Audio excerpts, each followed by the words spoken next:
Friends, नमस्कार। मैं अर्चना गिनोत्री एक बार फिर आपका स्वागत करती हूँ एक नए विषय पर, एक नए टॉपिक पर। इस वीडियो में आज हम रस के बारे में जानेंगे।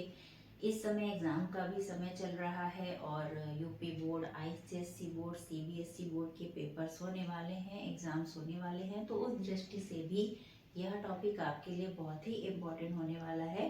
तो चलिए देर ना करते हुए हम इसे समझते हैं और जानते हैं रस के बारे में। परिभाषा के आधार पर पहले समझते हैं। काव्य को पढ़ते, सुनते या देखते समय पाठक, श्रोता व दर्शक को जिस आनंद की अनुभूति होती है उसे क्या कहते हैं? रस कहते हैं। सिंपल सी, साधारण सी परिभाषा है कि अगर किसी काव्य को पढ़ते, सुनते या देखने से, सुनने से या पढ़ने से हमें जिस आनंद की अनुभूति हो वह रस कहलाता है। आनंद से अभिप्राय है कि जिससे आपको खुशी मिले, प्रसन्नता मिले, तो वह क्या कहलाएगा? रस कहलाएगा। काव्य के अंतर्गत हम उसे रस की संज्ञा देंगे, जो कि आनंद की अनुभूति हमें होगी। और ये अनुभूति किस माध्यम से होगी? एक पाठक, श्रोता या दर्शक के द्वारा जब आनंद की अनुभूति हो तो वह काव्य के अंतर्गत रस में आएगी।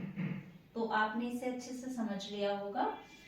दूसरा बात है इसके प्रकारों पर कि कितने प्रकार रस के बताए गए हैं। तो मुख्य रूप से जो संस्कृत में आचार्य भरत मुनि हैं उनके द्वारा तो रसों की संख्या बताई गई है।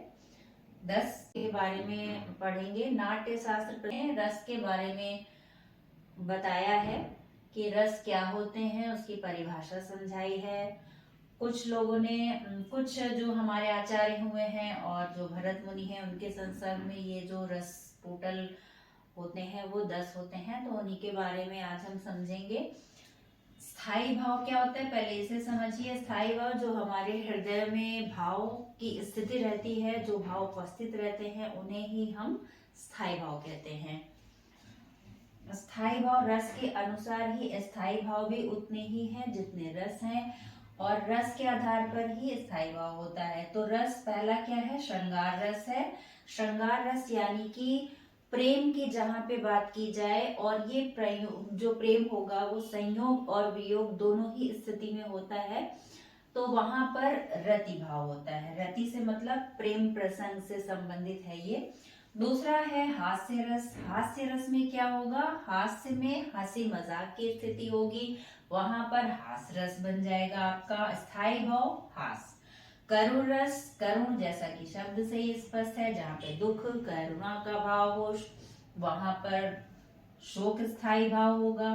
उसके बाद आता है रौद्र रस। रौद्र रस यानी कि क्रोध की भावना, जिसे देखकर, समझकर आपके हृदय में, सुनकर क्रोध की स्थिति उत्पन्न हो, वहां पर क्रोध स्थायी भाव हो जाएगा।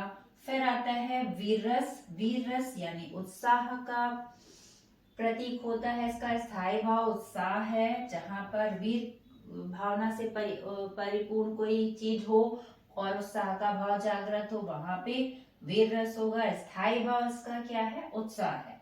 भयानक रस यानी कि भय की स्थिति जहां पर उत्पन्न हो, जिस चीज को देखकर, सुनकर आपको भय की स्थिति उत्पन्न हो जाए, वहां पे भयानक रस होगा। स्थायी भाव इसका होगा भय। इसी आधार पर दूसरा देखिए, विभत्स रस। ये रस बहुत ही इंपॉर्टेंट है। विभत्स रस इंपॉर्टेंट में आता है। श्रृंगार रस इंपॉर्टेंट में आता है। आपका अद्भुत रस, शांत रस, ये ऐसे रस हैं। और भयानक रस भी की ये बहुत ही इंपॉर्टेंट रसों में आते हैं, एग्जाम में अक्सर ये आते हैं। तो विभत्स रस यानी इसका तो जो स्थायी भाव है वो थोड़ा कठिन होता है, जुगुप्सा है, जल्दी समझ में नहीं आता है इसका अर्थ। तो इसका स्थायी भाव जुगुप्सा होता है। विभत्स रस जब कोई ऐसी स्थिति देख लें हम जिससे मन में घृणा की स्थिति उत्पन्न हो जाए, तो वहां पर विभत्स रस होगा। स्थायी भाव जुगुप्सा होगा। ब्रैकेट में मैंने घृणा लिख दिया है ताकि आपको आसानी से समझ आए। अद्भुत रस यानी आश्चर्य की बात जहां पर हो, विस्मय की स्थिति उत्पन्न हो, वहां पर आपका विस्मय स्थायी भाव हो जाएगा और रस अद्भुत होगा। फिर आपका आता है शांत रस। शांत रस का जो स्थायी भाव है वो है निर्वेद। जहां पर हम लौकिक संसार से ऊपर ऊपर उठकर, जब हम लौकिक संसार की बात करेंगे तो थोड़ा ऊपर उठकर उसके विषय में अगर हम जानेंगे तो जो हमारी स्थिति होती है वो शांत रस में आती है। इस तरह से निर्वेद होगा इसका स्थायी भाव।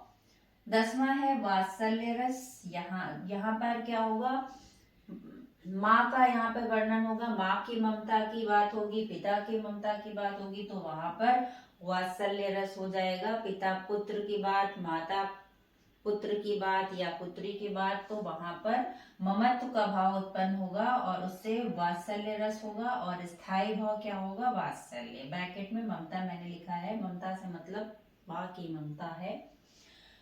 तो ये चीजें हैं, आपने इनको समझा होगा, समझ लिया होगा कि ये कितने प्रकार के होते हैं, इनकी परिभाषा क्या होती है और स्थायी भाव क्या होता है। एग्जाम में जनरली रस पर क्वेश्चन आते हैं और इम्पोर्टेंट क्वेश्चंस भी आते हैं। इसमें कम से कम नहीं 4 मार्क्स के आपके क्वेश्चन आ जाते हैं। तो अगर आपको इसको पढ़ना है, समझना है, तो आपको ध्यान से इन चीजों को आपने समझा होगा। और ये टॉपिक थोड़ा विस्तृत टॉपिक है, इसमें डिटेल में कुछ वीडियो और आपको मैं आगे लेकर आऊंगी आपके लिए, जिसमें आप अन्य चीजों के बारे में जो कि रस से संबंधित हैं वो भी आप जानेंगे और पढ़ेंगे। आशा करती हूँ आपको ये जानकारी पसंद आई होगी। अगर आपको जानकारी अच्छी लगी हो, पसंद आई हो, तो आप चैनल को सब्सक्राइब करें, लाइक करें और शेयर करें। Thank you so much.